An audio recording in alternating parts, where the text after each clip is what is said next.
Welcome to ECOZI Insights, where we are joined with Can-Zim. We'll be discussing SDG 13, and Ken is a member of the Education Coalition of Zimbabwe. Let's hear what they do. Welcome to the show, my brother. Welcome, madam. My name is Wellington Madumira. I'm the National Coordinator for Climate Action Network Zimbabwe, which is Can-Zim in short, which is a network of civil society organizations working on climate change across the whole country. So we've got members in all the 10 provinces of Zimbabwe working on climate action on the ground. So to start on, I think Ken Zimbabwe is a chapter that is in Zimbabwe, but affiliated to different Ken chapters. We've got Ken South Africa, we've got Ken Zambia, we've got Ken Tanzania. Those are Ken national chapters. But we've got regional chapters, which is, for example, we've got SACAN, which is Southern Africa Region Climate Action Network. The whole idea of having all these Ken chapters is to fight climate change. We really know that climate change is there. So there is need for us to make sure that we really fight the impacts of climate change. So back now to Ken Zimbabwe, the work that we really do. We also do education, where we educate young people, especially on issues around climate change, how they can do advocacy, how can they also even do implementation of some other projects that are also that can adapt to climate impacts. For example, agroecology, where we try to promote agroecology, where we also do some advocacy work, where we train them to say how can they also advocate for their space within the climate discussion.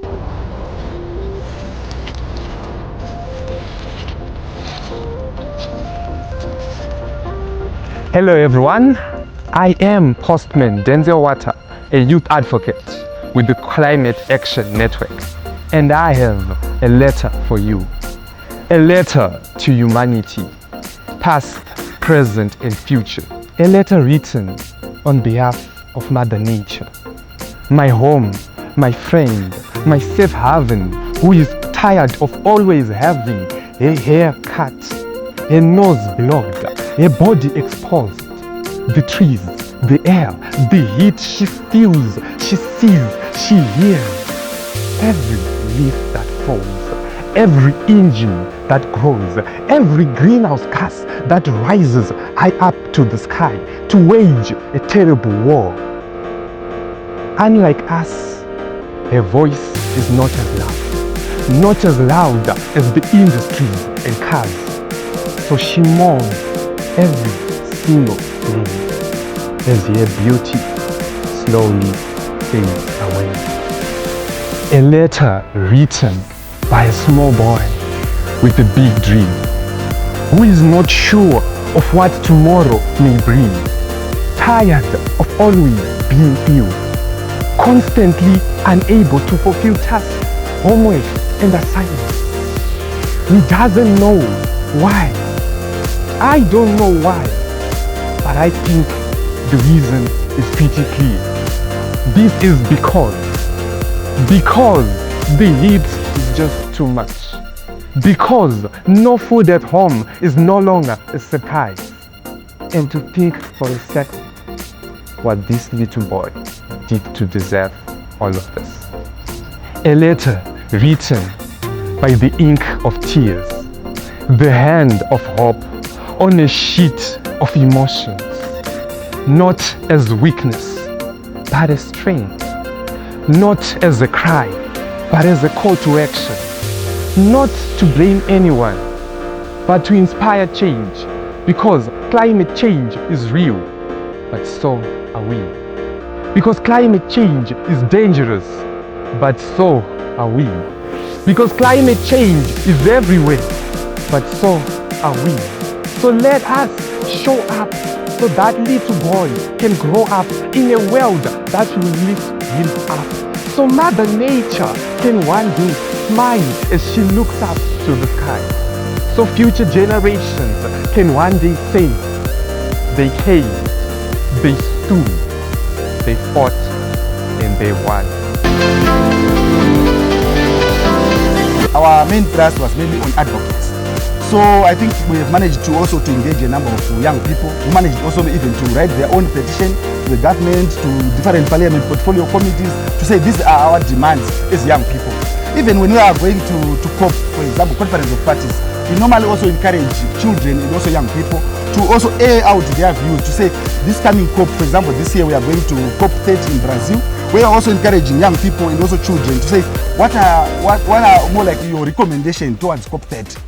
As we speak, there is Africa Climate Week that is happening in Ethiopia, and we've been also engaging with the children to say where can you also air out your views as young people, to say this is our demand as young people towards the Africa Climate Week.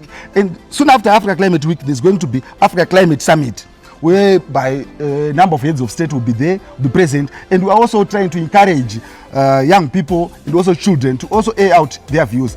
But what we do at Ken, like I was talking about Africa Climate Week, when we are at Africa level, we do not do our work as Ken Zimbabwe, but we'll be doing as Ken Africa.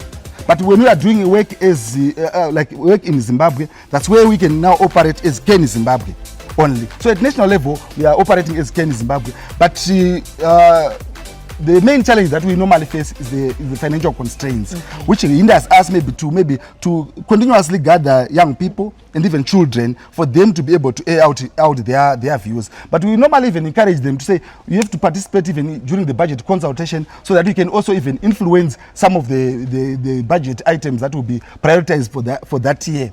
So that's the work that we are currently doing. Then we are also currently trying to influence budget allocation towards disaster risk management at national level.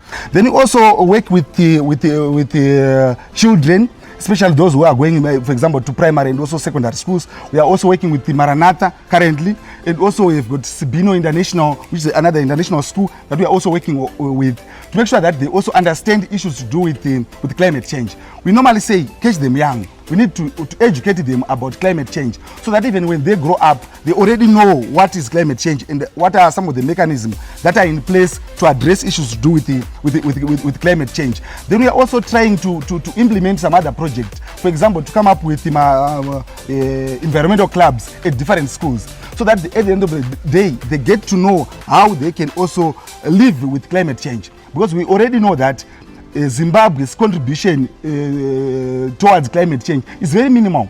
So the only option that is there is for people to adapt. Children and young youths, we are mostly affected by climate change burden. Chikuti affecta mukugara kwedu, muzidzidzo zvedu, and mainly kuchikoro. For example, pakaitika climate change, like pakaitika floods or heat wave or drought, chichi chinatipa stress, like kana kurwara kana like depression, then tato affectwa muzvidzidzo zvedu, and teachers edu, they are affected also. Kana teachers edu affectwa, that means we are affected too. Like zvirwere handisika zvinonyanya kukonzereswa like vana malaria, zvinokonzereswa like waterborne diseases kana pakaitika floods or like zvinongo include waterborne diseases. Also tino affectwa futi panyaya dzechikoro, pakuti kana climate change ikaitika, there is kune vanhu antika like vabereki vedu vanonyanya dependa on zvinhu zvekurima. Climate change yaitika, like crops anenge ari suitable for the climate, anenge ari suitable like climate requirements achone anenge achinja. That means kuti mafuta like vabereki vedu vato stressed kuti which crops api kuti maite andika, and zvakuita kuti tiite shortage of food, isusu takuto affectwa malnutrition yato apo. And thank you for joining us on this episode. Please follow us on our social media handles. It is important for you to share with us your views and your feedback after each and every program that you would see.